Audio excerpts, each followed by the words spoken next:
अस्सलाम वालेकुम guys, this is Sarmad Aamir and welcome back.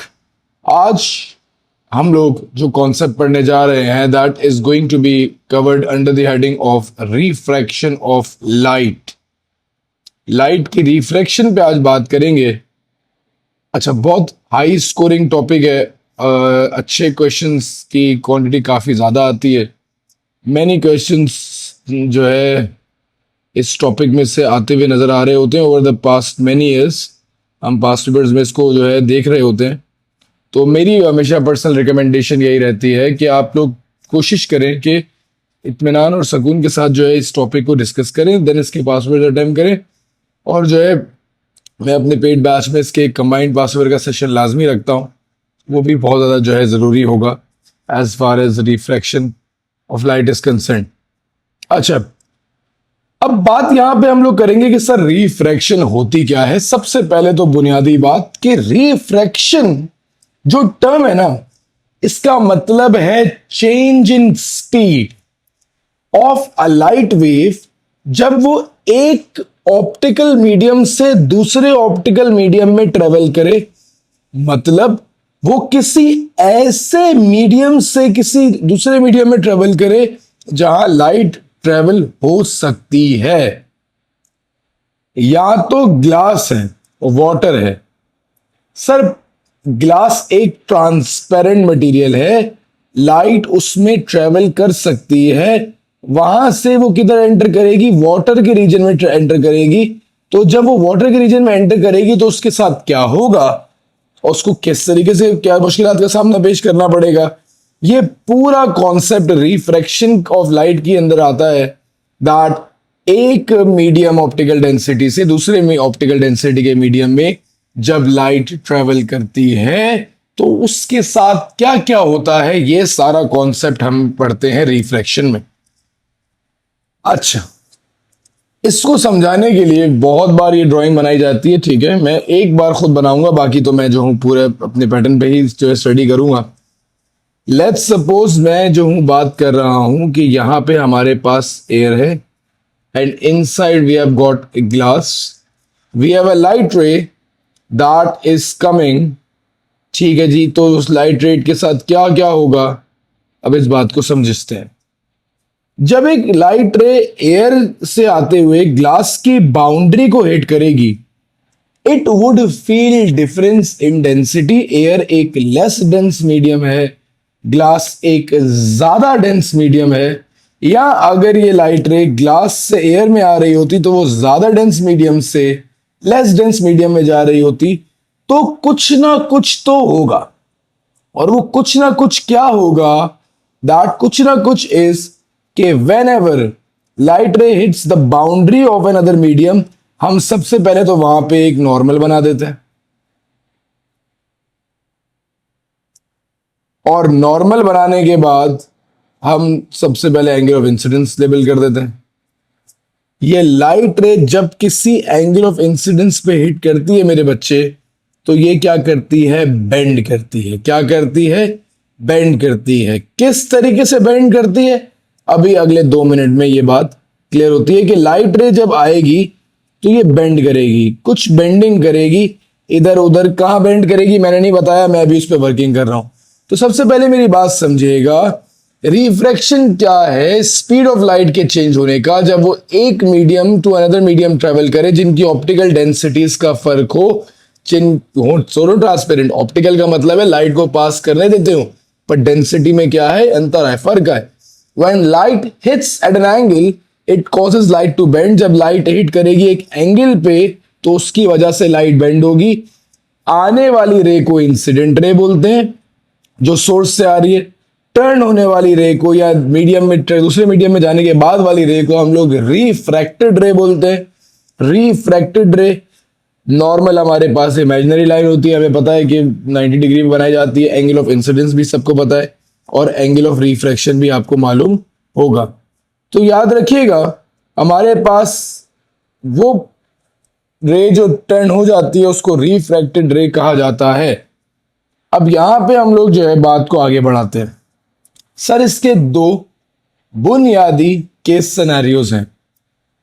पहला केस सिनेरियो ये है कि जब लाइट रे एक लेस डेंस से मोर डेंस मीडियम में जाए, मतलब एयर से ग्लास में एंटर हो, या तो फिर ग्लास से डायमंड में एंटर हो, वाटर से ग्लास में एंटर हो, वाटर से डायमंड में एंटर हो, एयर से डायमंड में एंटर हो, तो हल्के मीडियम से बहुत ज्यादा स्ट्रॉन्गर मीडियम में, डेंसिटी के वाइज ज्यादा डेंस मीडियम में जब लाइट ट्रेवल करेगी तो लाइट रे हमेशा बेंड करेगी towards the normal.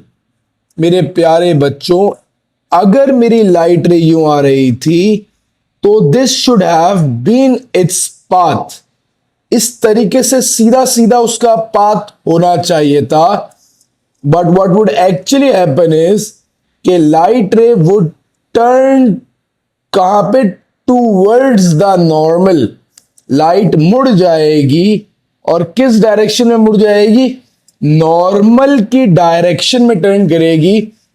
when it travels from less dense medium to a more dense medium, it will turn towards the normal, वो नॉर्मल की तरफ बेंड होती है।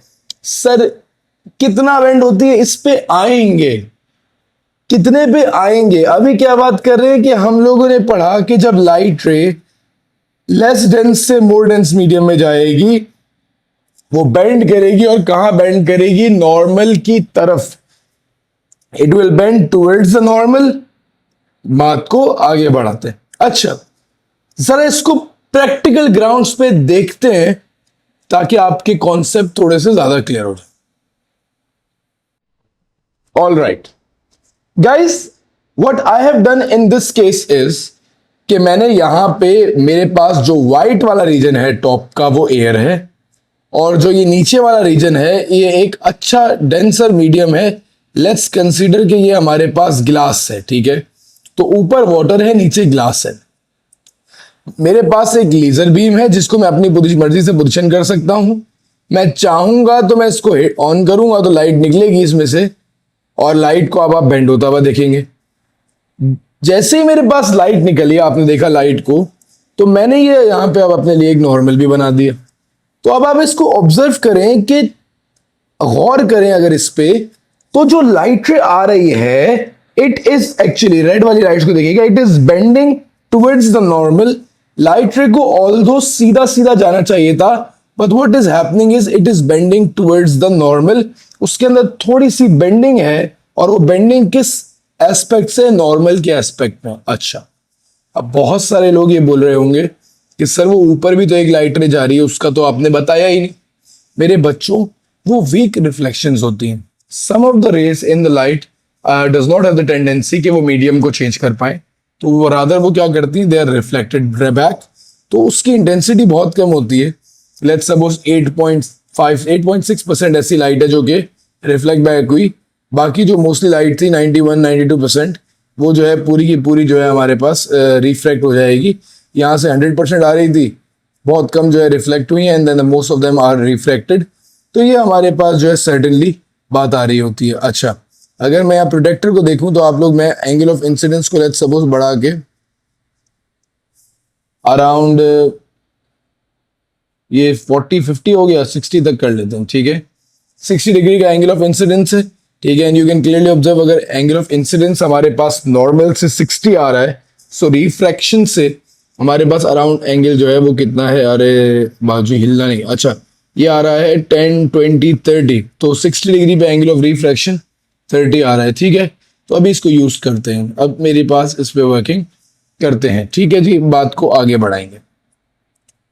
ऑल राइट, तो सर आपको मैं उम्मीद करता हूं कि ये बात क्लियर हो गई होगी कि जब लाइट रे लेस डेंस से मोर डेंस मीडियम में जाती है, तो हम ये बात ऑब्जर्व करते हैं that the light ray is bending towards the normal.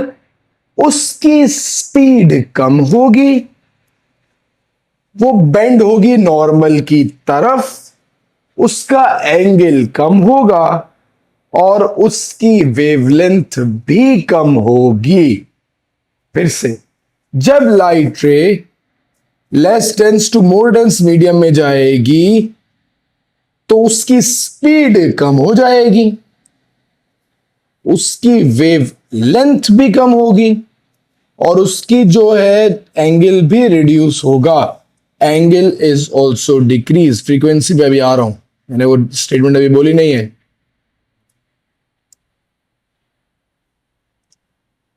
अब क्या है कि अगर मेरी light ray more dense to less dense medium travel करती है, ज्यादा ऑप्टिकल डेंसिटी वाले से कम ऑप्टिकल डेंसिटी वाले में ट्रेवल करती है, भारी मीडियम से हल्के मीडियम में ट्रेवल करती है, तो लाइट रे स्ट्रेट आई, ऑल्दो उसको जाना सीधा चाहिए था, but what we observe is कि लाइट रे सर बेंड हो गई, और बेंड कहां हो गई sir? Away from the normal. Light ray को मैं बेंड होता हुआ देख रहा हूं, और कहां बेंड हो रही है? Away from the normal bend हो रही है। Away from the normal bend होती हुई नजर आती है कि जब हमारे पास लाइट रे कहां से लेस डेंस से मोर डेंस में जा रही थी, तो लाइट रे बेंड हो रही थी टूवर्ड्स द नॉर्मल, और जब light ray more dense to less dense जाएगी तो लाइट रे बेंड होगी away from the normal. Sir working भी देखते हैं किस तरीके से है। अब मैंने पहले लाइट ऑफ की, मैंने डी बंद किया, अब मैं ऊपर वाला मीडियम जो है ग्लास ले लेता हूं, और नीचे वाले मीडियम को मैं एयर ले लेता हूं। तो अब आप बोलेंगे sir more dense to less dense जा रही है, तो सर आप इस बात को देख सकते हैं कि लाइट रे क्या कर रही है? लाइट रे आ रही थी और सीधे के बजाय कहां बेंड हो गई? Away from the normal.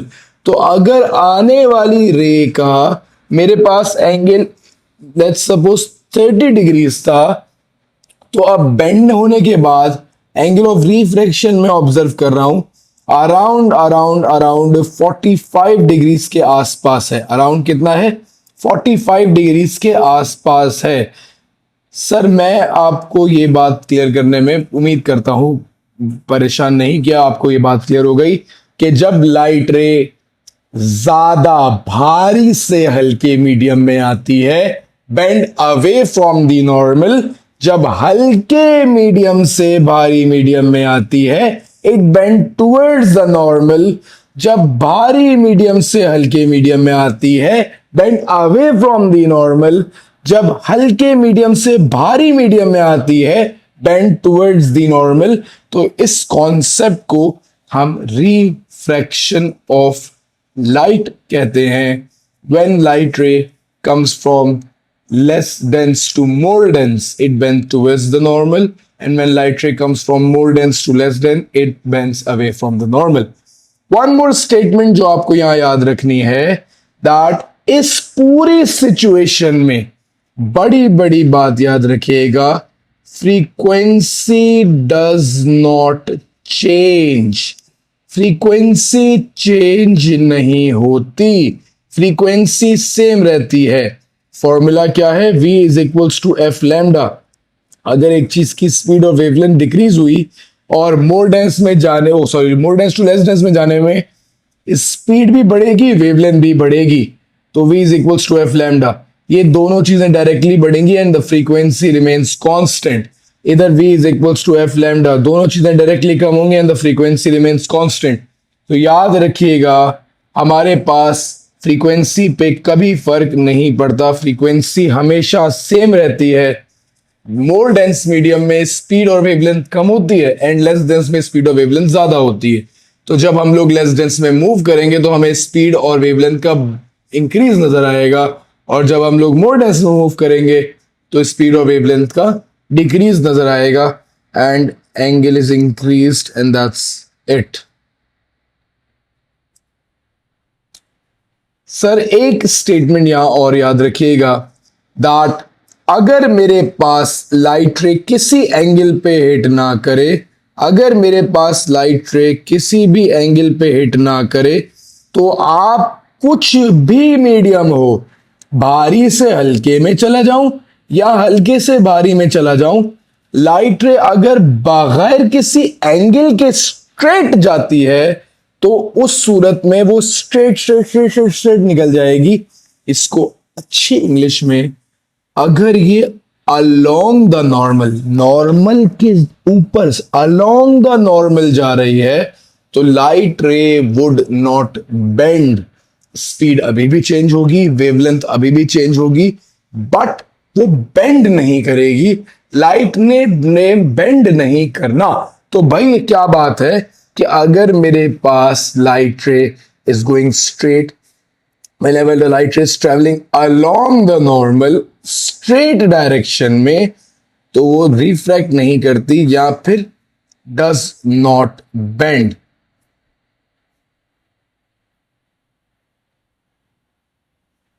तो सर यहां पे मैं उम्मीद करता हूं मेरी बातें आप लोगों को समझ आ जाएंगी। अच्छा, नॉट रिफ्रैक्टेड की जगह डज नॉट बेंड ज्यादा बेटर है, ठीक है। Reflection basically change in speed है, ऑल्दो एंगल चेंज वो जो है बेंडिंग को भी बोलते हैं, but does not bend is a correct word. दोनों तो अलाउड, आपकी जो भी मर्जी हो आप वो उस तरीके से लिख लीजिएगा। अच्छा, now let's move on to the certain laws of refraction and then हम लोग जो है इसके कुछ क्वेश्चंस और एक दो फॉर्मूलाज की भी वर्किंग करेंगे, और मैं उस पर जो है आपको जो है थोड़ी सी कॉन्सेप्ट भी क्लियर करूंगा। लॉज ऑफ रिफ्रैक्शन क्या कहते हैं कि angle of incidence refracted ray, sorry ray of incidence refracted ray and the normal, they all lie on the same plane.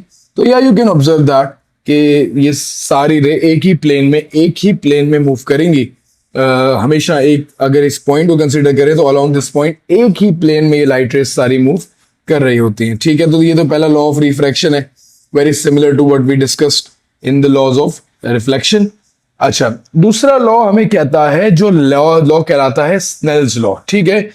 इस लॉ को जो है हमें एक साइंटिस्ट ने दिया, उसका नाम था स्नेल, और उनका ये लॉ था स्नेल्स लॉ को बड़ा मस्त था। स्नेल एक बेहतरीन आदमी था। इसने सोचा कि सर हमारे पास ये लाइट तो आ रही है, बेंड भी हो रही है, किसी रेशो से बेंड होना चाहिए था। किसी तरीके से ये पता चल जाए कि लाइट कितनी बेंड होगी। तो इसने हमें एक लॉ दिया, स्नेल्स लॉ, और इसने कहा ये लाइट जो बेंड होती है ये डिपेंड करती है एक क्वांटिटी पे, और उस क्वांटिटी का नाम है रिफ्रैक्टिव इंडेक्स। क्या नाम है? Refractive index. Refractive index material की एक प्रॉपर्टी है कि वो लाइट को कितना रिफ्रैक्ट करवाता है। अगर मैं बात कर रहा हूं किसी हल्के मटेरियल की, तो उसका रिफ्रैक्टिव इंडेक्स डिफरेंट होगा किसी स्ट्रॉन्ग वो डेंसर मटेरियल से। तो अब इसने कुछ और भी बातें की।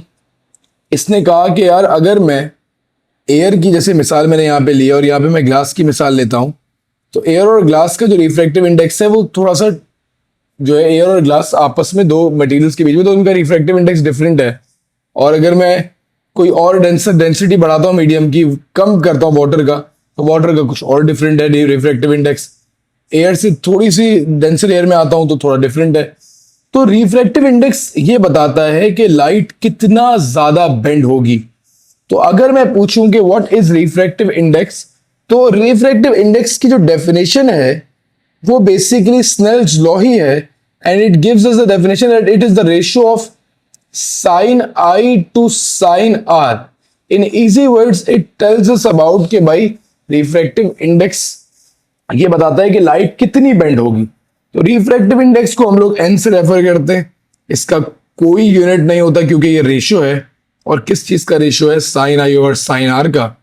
Sign of incidence, sine of angle of incidence divided by sine of angle of refraction. अच्छा, तो अगर याद रखिएगा जितना ज्यादा रिफ्रैक्टिव इंडेक्स होगा उतनी ज्यादा लाइट बेंड करेगी। ये बात हमने ऑब्जर्व भी की कि अगर मैं एयर में बहुत भारी कोई मटेरियल रखूं तो रिफ्रैक्टिव इंडेक्स 1.6 आ रहा है, तो यू कैन ऑब्जर्व कि लाइट की बेंडिंग ज्यादा है। अगर मैं रिफ्रैक्टिव इंडेक्स कम कर रहा हूं वाटर में, लाइट की बेंडिंग कम है, और जितना ज्यादा रिफ्रैक्टिव इंडेक्स कर रहा हूं उतनी बेंडिंग ज्यादा है। तो रिफ्रैक्टिव इंडेक्स का जो है फॉर्मूला भी इसको कह लो, स्नेल्स लॉ, डेफिनेशन भी कह लो, it is the ratio of sine I to sine R. ठीक है, ये हमें बताता है कि लाइट कितनी ज्यादा बेंड करेगी। तो जितना ज्यादा रिफ्रैक्टिव इंडेक्स होगा उतनी ज्यादा लाइट बेंड करेगी। ये बात स्नेल ने हमें बता दी। ठीक है जी। तो the ratio of sine of an angle of incidence to sine of angle of refraction is a constant and equal to the refractive index of the medium This is the second law of refraction. The greater the refractive index, the more the light will bend. And we define refractive index as the ratio of sine of angle of incidence to the ratio of sine of angle of the refraction. अच्छा, याद रखिएगा. अब हमारे पास refractive index को calculate करने का एक और फॉर्मूला भी यूज होता है. And the formula goes like this कि n is equals to speed of light in vacuum to the speed of light in medium. ये हमें बाद में सडनली पता चला थोड़े टाइम बाद कि जो इस रिफ्रैक्टिव इंडेक्स है इसको एक और फॉर्मूले से भी निकाला जा सकता है. और वो फॉर्मूला हमारे पास होता है Vn is equals to C over V, speed of light in vacuum divided by speed of light in medium. Speed of light in vacuum एक कांस्टेंट वैल्यू है, पेपर में गिवन नहीं होती. इसकी वैल्यू जो है वो हमारे पास है 3 times 10 to the power of 8 meters per second. ठीक है जी. तो आप इसमें जो भी मीडियम है उसकी स्पीड दी होगी और आप जो है सवाल के फॉर्मूले को निकाल लेंगे. ठीक है. इसका क्वेश्चन एक बहुत हल्का क्वेश्चन देखते हैं. Given that speed of light in the vacuum is this 10 to the power of 8 है. ठीक है. Calculate the speed of light in crown glass of refractive index 1.52. 1.52 का रिफ्रैक्टिव इंडेक्स दिया हुआ है.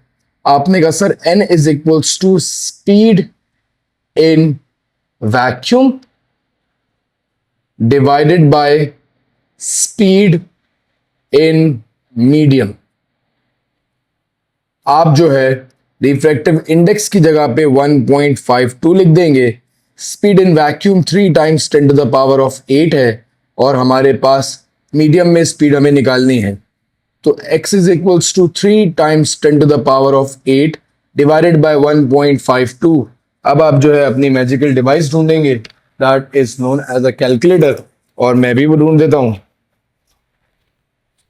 आप कैलकुलेटर की मदद से इसको कैलकुलेट करेंगे. 3 times 10 to the power of 8 divided by 1.52 and you would get the answer as okay.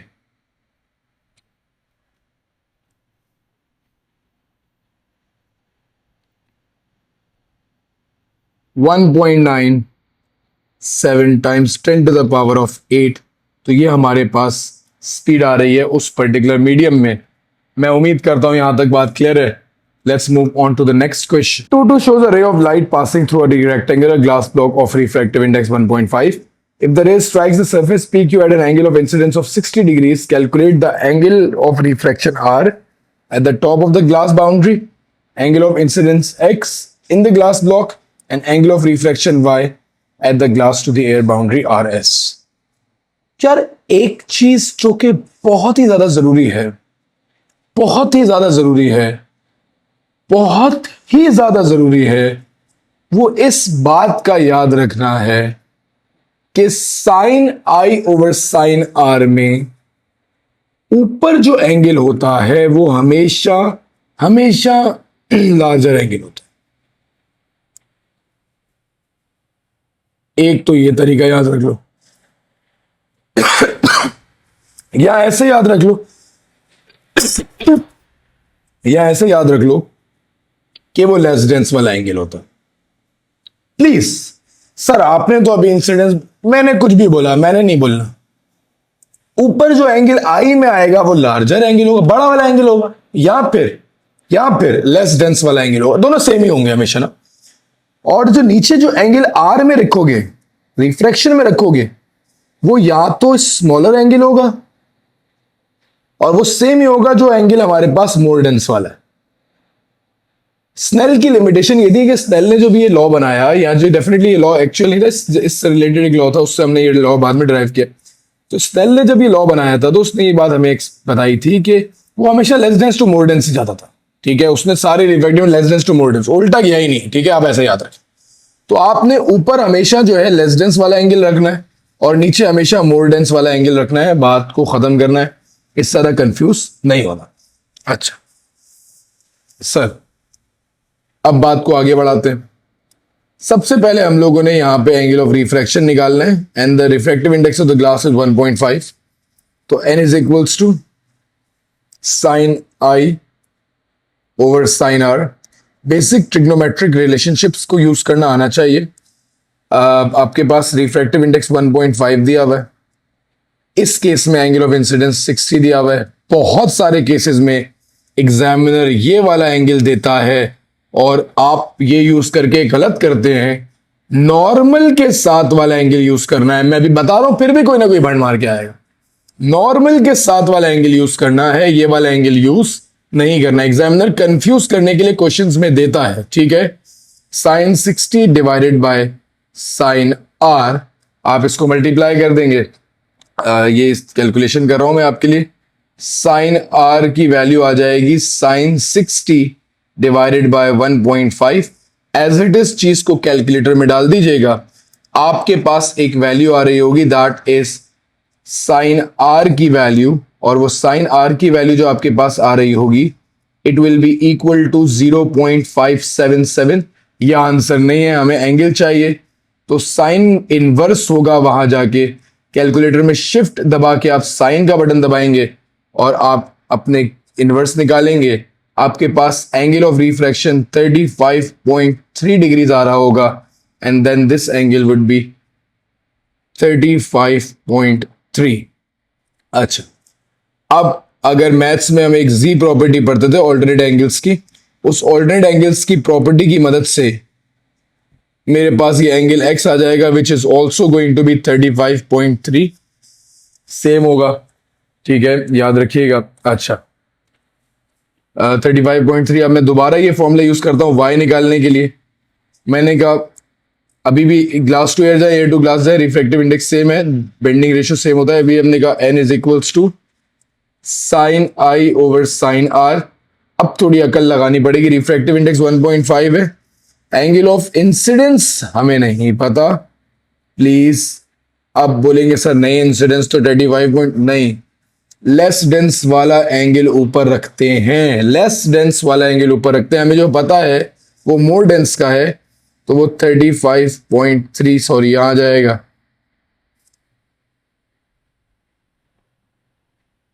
आप ये पूरी चीज डायरेक्टली मल्टीप्लाई कर लेंगे और एंड में इन्वर्स कर देंगे। 1.5 multiplied by sine 35.3 is equals to sine I. तो 1.5 मल्टीप्लाई बाय साइन 35.3, हमारी जो वैल्यू आ रही है दैट इज 0.866। ये साइन आई की वैल्यू आ रही है, and I would inverse that to get an answer of sine inverse करूंगा इसको 0.866 को, ताकि मेरे पास इंसिडेंस की वैल्यू है इक्वल टू 60.0। तो हमारे पास ये वाला एंगल भी 60 आएगा। Where I can give you one thought कि अगर हमारे पास लाइट एक हिट होके वापसी निकल रही हो, तो इधर का जो एंगल ऑफ इंसिडेंस होगा और इधर का जो रिफ्रैक्शन होगा, वो जो टर्निंग होगा, वो एंगल हमेशा सेम आते हैं। डेफिनेटली सेम लाइट रे है, it would be traveling to a medium and then exiting a medium, so it would be bending inwards and then bending outwards, the same ratio। तो ये बात आप याद रखना चाहें रख लें, नहीं रखना चाहें ना रखें। ऑन दैट नोट हमारे पास रिफ्रैक्शन का एक क्वेश्चन और देख लेते हैं, and then we would complete this and then and this. Figure 12.24 shows a ray of light by being partially reflected and then refracted at the surface, ठीक है। Determine the value of x। x होता क्या है? x are weak reflections। x weak reflections होती हैं, क्योंकि angle of incidence और reflection same होता है, तो x की वैल्यू डायरेक्टली 30 आ जाएगी। सेम लॉ ऑफ रिफ्लेक्शन अब आया होता है, परेशानी की कोई बात नहीं है, ठीक है। Since refractive index of the block is given that's 1.6, मैं यहाँ पे यूज कर सकता हूँ n is equals to sine i divided by sine R.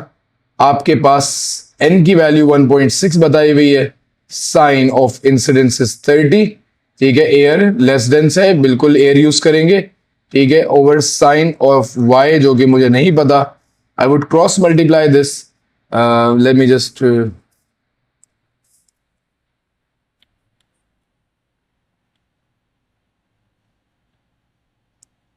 ठीक है जी, इधर देखिएगा साइन y उधर मल्टीप्लाई हो जाएगा, and then sine 30 divided by 1.6 on this side. आपके पास साइन y की वैल्यू जो आ रही होगी that would be sin 30 calculator divided by 1.6, it will be equal to 0.3125, y would be equal to sine inverse of this particular value. Shift दबा के sign दबाएंगे, इन्वर्स करेंगे, आपकी वैल्यू आ रही होगी 18.2 डिग्रीज, तो y इज इक्वल टू 18.2. आपके पास ये कॉन्सेप्ट खत्म होता है. नेक्स्ट सेशन में I would be covering critical angle and total internal reflection and इसकी कुछ एग्जांपल्स, और इस चैप्टर को हम लोग वाइंड अप करेंगे. देन इसी चैप्टर में लेंसेज भी आता है, बट ये कि मैं उनको दो अलग तरीकों से कराता हूँ. And there are some questions, some incredibly amazing questions that I will gonna be discussing with you guys.